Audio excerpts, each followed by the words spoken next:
जी हाँ गाइस, मैं सिखाता हूँ आपको इंग्लिश बोलने का सबसे आसान तरीका। गाइस, कोई भी स्ट्रक्चर को आप आसानी से तभी बना सकते हैं जब आपको सब्जेक्ट, हेल्पिंग वर्ब और वर्ब इसके विषय में आपको मालूम होगा। तो गाइस, इसका वीडियो मैंने ऑलरेडी डाल रखा है, डिस्क्रिप्शन बॉक्स में उसका लिंक मिल जाएगा। उस वीडियो को आप लोग ज़रूर देख लीजिए। गाइस, वीडियो को पूरा देखिएगा, स्किप मत कीजिएगा, क्योंकि कभी कभी हमें स्ट्रक्चर से सेंटेंसेस समझ में नहीं आते हैं, लेकिन जब हम उनको एग्जाम्पल से समझने की कोशिश करते हैं तो सेंटेंस अच्छी तरह से क्लियर हो जाते हैं। तो गाइस, आज हम जो सेंटेंसेस लेने जा रहे हैं वो सेंटेंसेस कुछ इस तरह के हैं। मेरे होते हुए तुमने ये क्यों किया? मेरे होते हुए तुम वहाँ क्यों गए? मेरे होते हुए तुम्हें डरने की ज़रूरत नहीं है। मेरे होते हुए तुम ऐसा क्यों सोचते हो? तुम्हारे होते हुए मुझे कोई छू भी नहीं सकता। तुम्हारे होते हुए मैं कहाँ जाऊँ? तुम्हारे होते हुए मुझे कोई प्रॉब्लम नहीं। तो गाइस, इसी तरह के सेंटेंसेस इंग्लिश में किस तरह से बनाए जाते हैं आज मैं आपको वही बताने वाला हूँ। तो गाइस, अगर सेंटेंस में ये आ रहा है कि मेरे होते हुए, तो आपको यूज़ करना है इन माई प्रेजेंस। और अगर ये आ रहा है कि तुम्हारे होते हुए, तो आपको यूज़ करना है इन योर प्रेजेंस। तो आप ये रट डालिए, मेरे होते हुए इन माई प्रेजेंस, तुम्हारे होते हुए इन योर प्रेजेंस। तो चलिए गाइस, इनको समझते हैं हम कुछ एग्जाम्पल से। मेरे होते हुए तुमने ये क्यों किया? तो स्टार्टिंग में आपको बोलना है इन माई प्रेजेंस, और तुमने ये क्यों किया यानी कि why did you do this. मेरे होते हुए तुम वहाँ क्यों गए?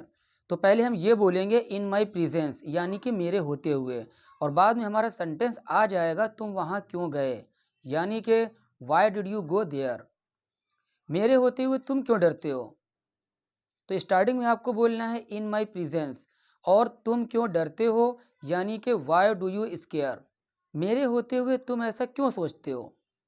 तो स्टार्टिंग में आपको बोलना है इन माई प्रेजेंस, और तुम ये क्यों सोचते हो यानी कि why do you think so. तुम ऐसा क्यों सोचते हो, तुम ये क्यों सोचते हो, बात एक ही है। मेरे होते हुए तुम्हें डरने की ज़रूरत नहीं है। तो स्टार्टिंग में आपको बोलना है इन माई प्रेजेंस, और तुम्हें डरने की ज़रूरत नहीं है यानी कि you need not to scare. इसे आप इस तरह से भी कह सकते हो, you don't need to scare. मेरे होते हुए तुम्हें वहाँ जाने की ज़रूरत नहीं है।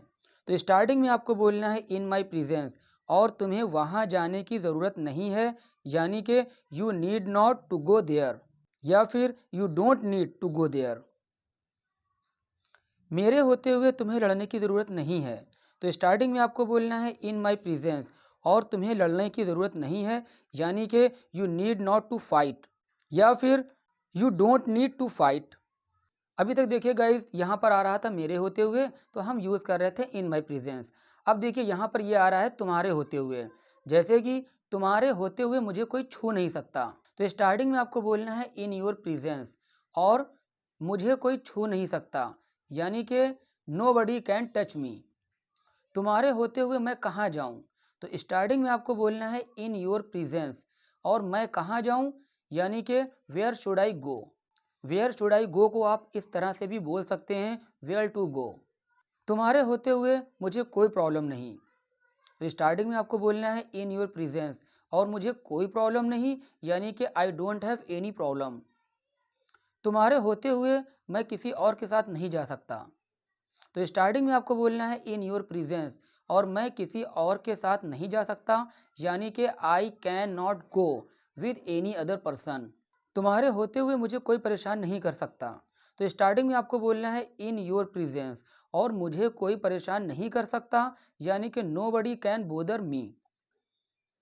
तो गाइज़, उम्मीद करता हूँ जो कुछ मैंने आपको आज बताया समझ में आया होगा। तो चलिए गाइज़, अब एक सेंटेंस आपके लिए, इसको आप लोग करके ज़रूर बताइएगा। और वीडियो अगर अच्छी लगी हो तो वीडियो को लाइक करना मत भूलिएगा, और अगर आप मेरे चैनल पर नए हो तो प्लीज़ चैनल को सब्सक्राइब कर लीजिए और बेल आइकन को ज़रूर प्रेस कर दीजिए, ताकि मेरी नई वीडियो की नोटिफिकेशन आप तक पहुंच सके। मेरे होते हुए तुम्हें यहाँ से कोई भगा नहीं सकता।